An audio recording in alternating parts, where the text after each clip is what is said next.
এই যে এই হাতে হাত করির দাগ, চামড়া উঠে গিয়েছিল, এখনো পর্যন্ত যায় নাই।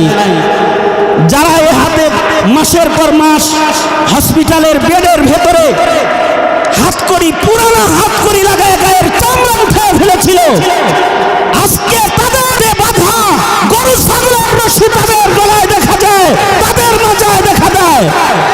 যারা ক্ষমতার মসনদে বসে থাকেন, যারা রাষ্ট্র পরিচালনা করেন, জুলমের বিচার কেমন হয় এ থেকে তাদের শিক্ষা নেওয়ার জরুরত রয়েছে।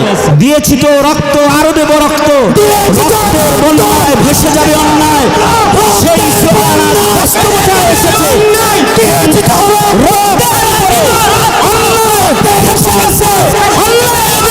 পালিয়ে গেছে যে তারা ওলামা হযরতদের রক্তের উপরে নৌকা চালাবে, তারা এবার পানির উপরে নৌকা চালায়, ও রেহাই পায় না। পানির উপরে নৌকা চালায়, ও রেহাই পায় না।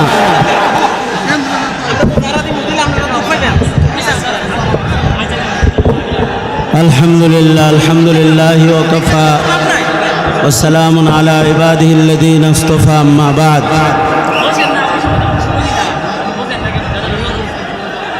হেফাজতে ইসলাম বাংলাদেশ ব্রাহ্মণবাড়িয়া শাখা আয়োজিত মহতী গণসমাবেশের সম্মানিত সভাপতি, এই গণসমাবেশের শান্তি সমাবেশের সম্মানিত আহ্বায়ক, হেফাজতে ইসলাম বাংলাদেশের সংগ্রামী মহাসচিব শেখ আল্লামা সাজিদুর রহমান দামাত বরকাতুহুম, উপস্থিত হেফাজতে ইসলাম বাংলাদেশের কেন্দ্রীয় স্থানীয় ওলামায়ে কেরাম, সম্মুখপানে সমবেত সংগ্রামী সুধী, আল্লাহর দরবারে শুকর যে আল্লাহ তাআলা আমাদেরকে দীর্ঘ কোরবানির পরে আল্লাহ তাআলা নতুন করে আমাদেরকে স্বাধীন জীবন দান করেছেন, স্বাধীনতা দান করেছেন। দীর্ঘ সময় পর্যন্ত জালিমের জুলমের জিন্দানখানায় ওলামায়ে কেরাম বন্দী ছিলেন। ওলামায়ে কেরামের কোরবানি, এমন এক কোরবানি ওলামায়ে কেরাম বিগত দিনগুলোতে দিয়েছেন। শাপলা চত্বর থেকে শুরু করে মোদি বিরোধী আন্দোলন, এর আগে ফতোয়া বিরোধী আন্দোলন,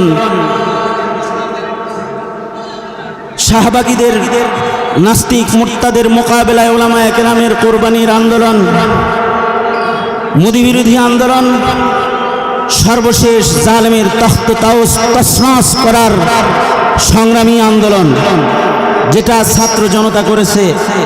এ পর্যন্ত ওলামা হযরতদের সর্বোচ্চ কোরবানি রয়েছে। ওলামায়ে কেরামের রক্তের উপরে জালিমের এ শাসন প্রতিষ্ঠা করার জন্য যারা স্বপ্ন দেখেছিল যে তারা ওলামা হযরতদের রক্তের উপরে নৌকা চালাবে, তারা এবার পানির উপরে নৌকা চালায়, ও রেহাই পায় না। পানির উপরে নৌকা চালায়, ও রেহাই পায় না। সেই মুফতি আমিনী রহমতুল্লাহি আলাইহির সংগ্রামী আন্দোলন থেকে শুরু করে এ পর্যন্ত ব্রাহ্মণবাড়িয়ার কোরবানি সর্বোচ্চ। মোদি বিরোধী আন্দোলনে সর্বোচ্চ শহীদের সংখ্যা ব্রাহ্মণবাড়িয়ার শহীদ বাড়িয়ার সৈনিকেরা তাদের রক্ত দিয়েছে। খুব মনে পড়ে শেখুল হাদিস আল্লামা আজিজুল হক রহমতুল্লাহি আলাইহির একটি কথা, সেটা হলো তিনি বলতেন, ইসলাম এমন একটা বৃক্ষের নাম যে বৃক্ষের গোড়ায় পানি নয়, গায়ের তাজা রক্ত ঢালতে হয়। আর খুব স্মরণ পড়ে ব্রাহ্মণবাড়িয়ার সেই স্লোগানগুলোর কথা, যখন ব্রাহ্মণবাড়িয়ার মধ্যে মুজাহিদারা স্লোগান দিত, দিয়েছি তো রক্ত, আরো দেব রক্ত, রক্তের বন্যায় ভেসে যাবে অন্যায়, সেই স্লোগান আজ বাস্তবতায় এসেছে।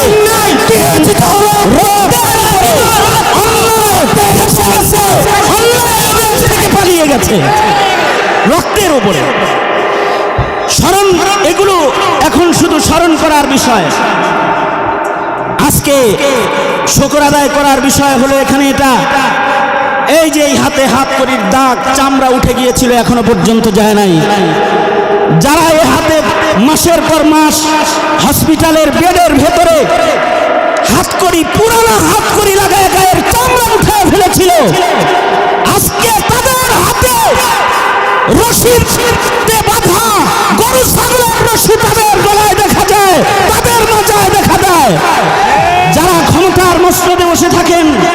যারা রাষ্ট্র পরিচালনা করেন জুলমের বিচার কেমন হয় এ থেকে তাদের শিক্ষা নেওয়ার জরুরত রয়েছে।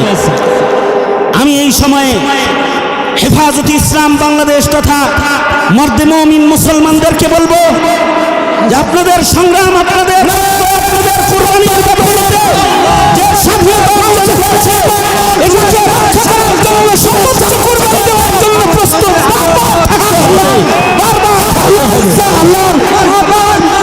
পাশাপাশি হেফাজতে ইসলাম